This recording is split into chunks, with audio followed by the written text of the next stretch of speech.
panggung rakyat. Ini betul, ini panggung rakyat. Panggung rakyat. Ini panggung rakyat. Oh, pelanggar HAM nggak boleh dikasih ruang. Pelanggar HAM nggak boleh dikasih ruang. Oligarki. Pergi. Di dalam hotel. Ya, teman-teman sekalian. Kami bukan teman Bapak. Ya, kita hari ini Pelanggar HAM nggak boleh ngomong soal HAM. Apa sih pelanggaran HAM ngomong? Festival HAM. Sudah Pak, kami tidak mau Bapak ngomong di sini. Masih tidak percaya. Kami tidak Masih tidak percaya. percaya. Masih tidak percaya. Sudah pulang saja. Bungkus amplop kalian dan Bubarkan pergi dari Komnas HAM. negara. Bubarkan Komnas HAM. Komnas HAM. Kalian semua oligarki. Ada rakyat. Tidak rakyat. Hidup korban. Hidup korban.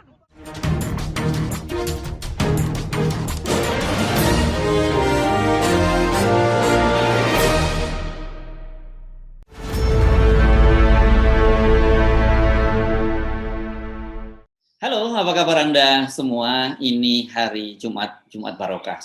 Saya doakan mudah-mudahan keberkahan untuk Anda semua, keberkahan juga untuk bangsa Indonesia, keberkahan untuk yang kecuali yang tidak berkah.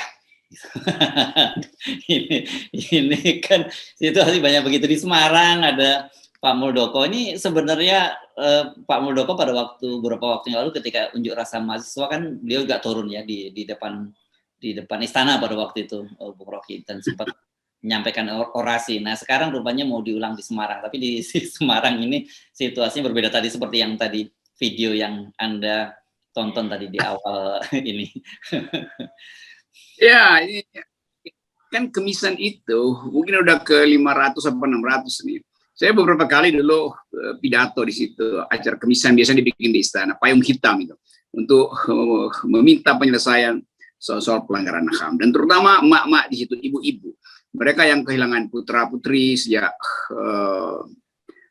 reformasi 98, juga para penyintas peristiwa G30S yang merasa nggak terlibat tapi tidak diadili tapi dihukum tuh, dan macam-macam tuh priok. Jadi seluruh tumpukan problem HAM akhirnya kita putuskan untuk kita demokan di depan istana tuh.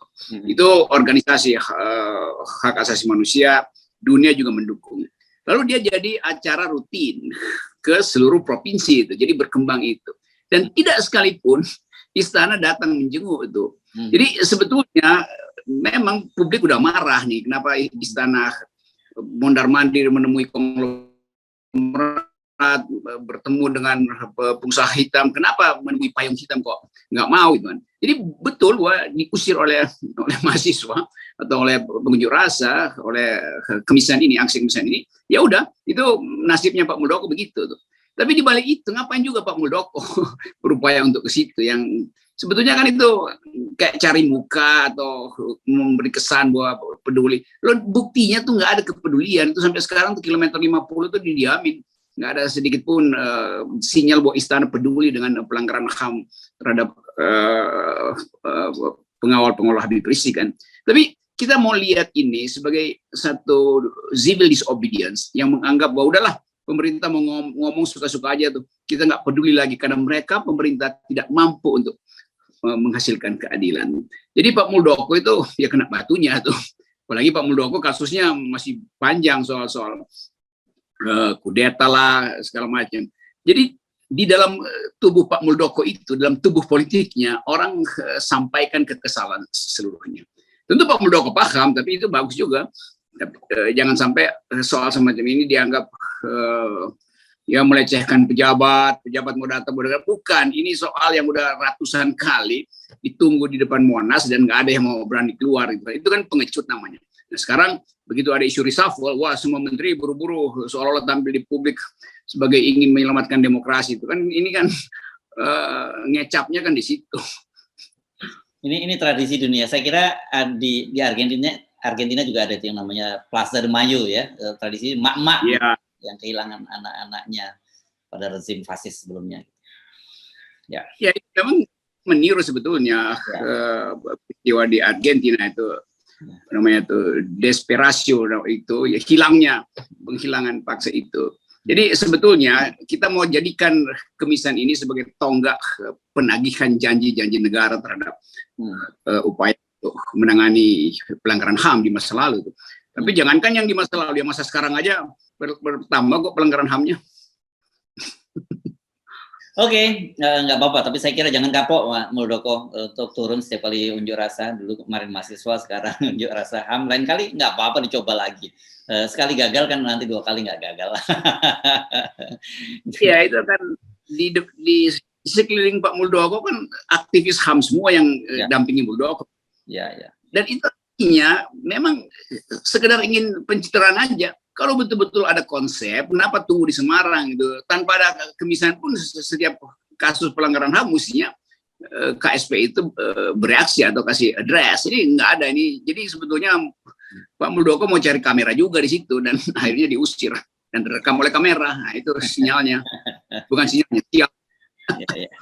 Oke, kita pindah dari Pak Muldoko. Ini soal Bu Sri Mulyani. Saya kira Bu Sri Mulyani sebenarnya sudah lama kita menangkap ada sinyal-sinyal dia coba lebih realistis gitu ya. Hari Kamis kemarin dalam sebuah diskusi daring ini disebutkan bahwa dia menyatakan soal instrumen APBN itu kalau terlalu sering dipakai juga bakal rontok ini. Ini berkaitan dengan saya kira keleluasaan dari pemerintah untuk melanggar batas defisit anggaran ya, yang biasanya hanya 3%, sekarang ini bahkan lebih 5, sekian ya. Nah, tapi ini memang sebenarnya ada tujuannya mengapa dibatasi sampai 3% itu, karena kan lebih itu ya seperti kata Bu Sri Mulyani tadi, seperti mesin yang dipaksakan di luar kemampuannya rontok, dan soalnya itu mesin itu adalah mesin negara Indonesia ini, ya mesin keuangannya gitu. Ini juga ajaib nih. Itu Sri Mulyani mesti ngomong di sidang kabinet, ngapain curhat? Ya. Kan kita ingin dengar Sri Mulyani tampil sebagai ekonom profesional yang tahu proyek-proyek mercusuar itu bertentangan dengan prinsip dia yang selalu austerity, itu penghematan. Jadi Sri Mulyani terjebak di dalam sinyal palsu yang seolah-olah Indonesia masih bisa diselamatkan tuh. Dan keadaan kita ini kan betul-betul terpuruk, apalagi macetnya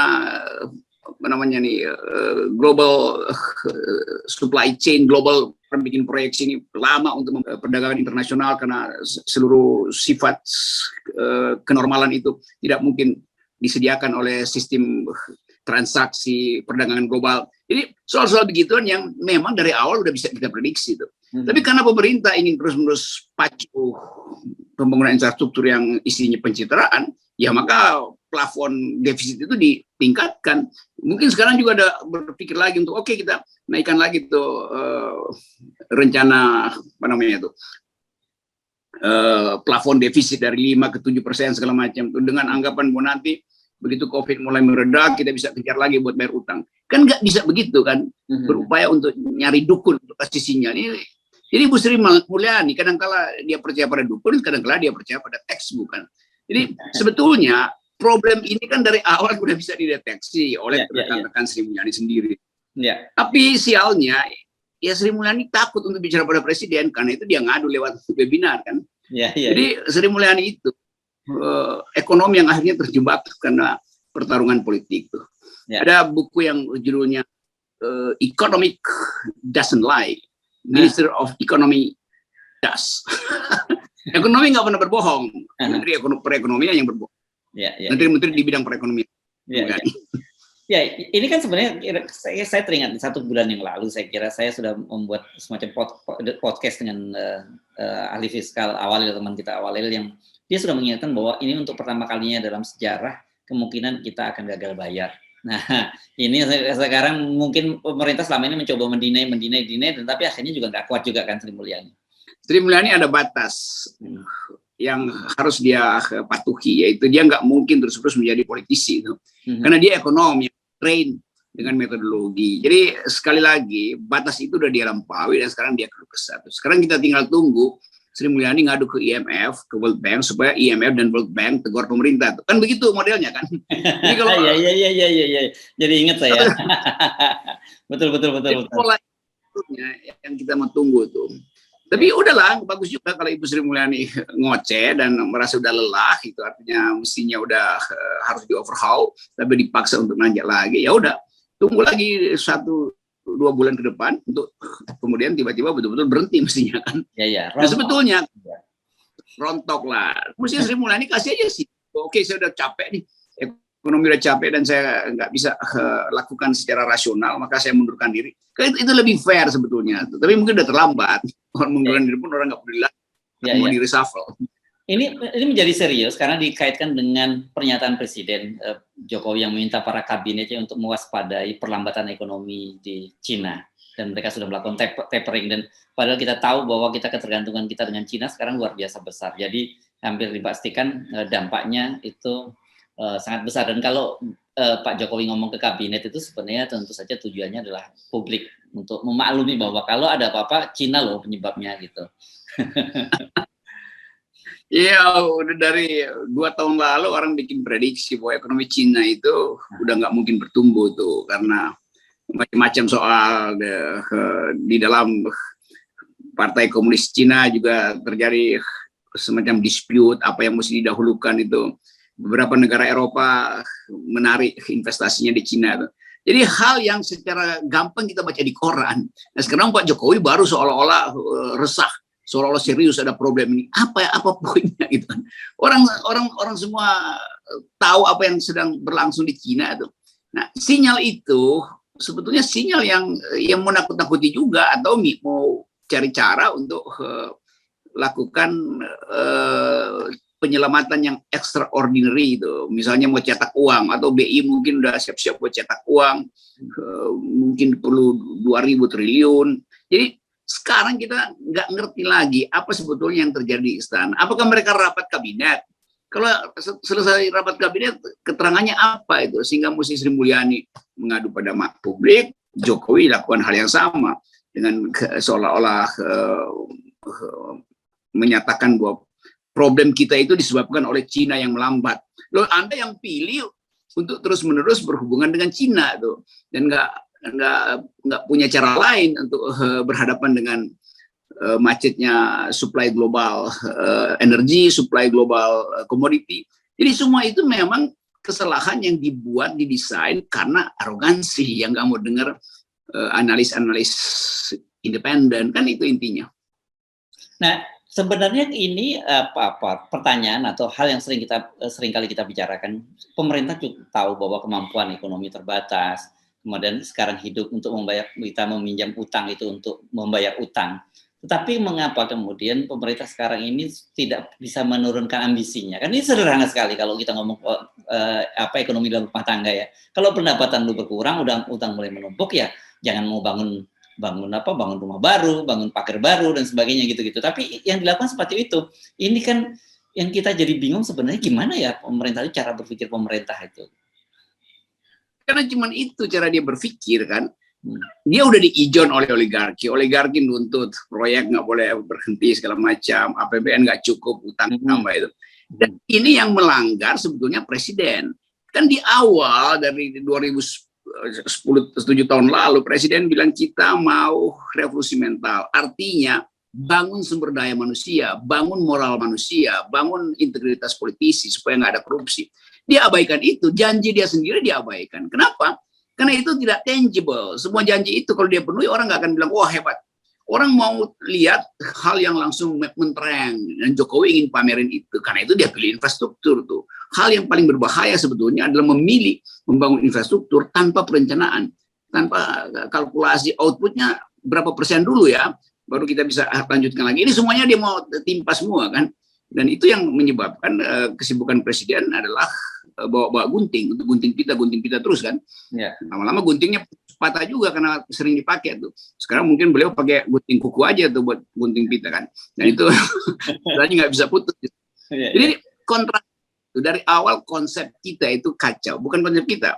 Konsep yang ditawarkan Jokowi betul-betul bertentangan dengan janjinya tuh. Nah di situ kita lihat yang dalam ilmu politik disebut selalu ada jarak antara election dan decision. Waktu janjinya macam-macam, ketika decision dia betul-betul jadi petugas dari oligarki itu. Ya. Karena itulah saya kira kenapa, bukan saya kira ya, karena itulah kita selalu mengingatkan pada publik bahwa ini sebentar lagi kita akan tahun 2024 kita akan memilih presiden baru lagi. Dan sekali lagi kita selalu mengingatkan kalau pilih presiden itu jangan hanya modal elektabilitas gitu ya. Jadi betul-betul orang presiden itu mesti kita uji. Ini bangsa besar sekali, 270 juta, problemnya sangat kompleks, beragam suku, agama dan sebagainya. Ini memang nggak bisa hanya orang yang modalnya cuman senyum sana senyum sini dan kemudian dia disukai oleh publik. Nggak cukup bro modal semacam itu kan? Ya, karena itu kita ingin agar supaya intelektualitas mendahului elektabilitas. Itu selalu ingin kita tahu. Jadi FNN membuka diri mulai sekarang, siapa yang ingin maju sebagai presiden, silahkan minta diuji intelektualitasnya tuh. Kalau elektabilitas itu tunggu aja 2024 setelah intelektualitas dipamerkan. Kan ini pentingnya memimpin negara yang sebesar ini harus dengan ketajaman visi dan kemampuan untuk bikin antisipasi. Itu enggak ada. Jadi buat apa selama 7 tahun ini kita bikin jalan tol, tapi kita nggak bikin jalan pikiran. Dan selalu kita akan terhambat karena jalan pikiran itu yang lebih penting daripada jalan tol. Kita punya jalan tol beribu-ribu kilometer, tapi kehidupan masyarakat itu ada dalam ketegangan sosial, ketegangan rasial. Apa gunanya itu? Ada jalan tol tapi tidak ada keakraban manusia. Dan kita saling mengintai secara ideologis, rasisme naik terus. Nah ini soalnya. Jadi presiden itu gagal 2 kali sebetulnya. Ya. Jalan tolnya mangkrak, hutang bertambah, sementara kehidupan berwarga negara tidak ada keakraban. Jadi itu yang akan dicatat selama 7 tahun ini atau bahkan nanti sampai 10 tahun atau nggak nyampe juga. Ya. Oke, terima kasih Bung Rocky. Cuma kita ingatkan kepada Presiden Jokowi, jangan lupa ditunggu di Sintang, Kalimantan Barat. Ya, itu dunia udah bisa-bisa, tapi Presiden masih menganggap itu biarin dulu mobil mogok di situ. Yang penting saya punya mobil listrik baru. Oke, terima kasih Bung Rocky.